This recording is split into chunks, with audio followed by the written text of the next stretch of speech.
Hey there guys, just a quick one from me this morning. I'm just going to show you how I like to make my fruiting chambers. You can see I've got one already made here. I'm not going to take you through the whole process of how I do it because there is about 100 of these holes through it.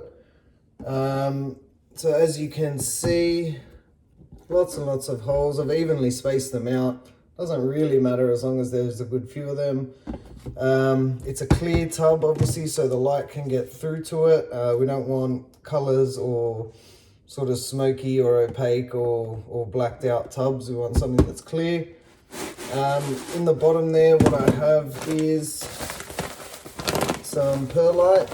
You can get this from your gardening stores, hardware stores, things like that.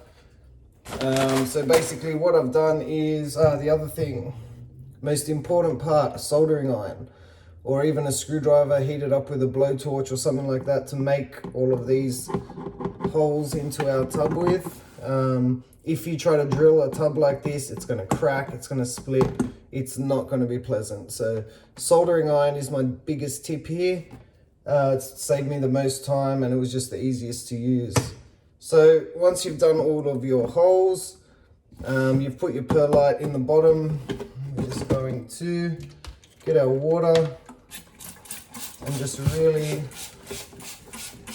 soak that perlite in the bottom, not to the point where it's pooling up at the bottom, but you just want to really give it a good mist to wet it down.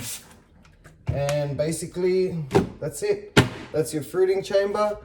Once your BRF cakes are in there, we're going to mist and fan, but I'll talk about all of that later.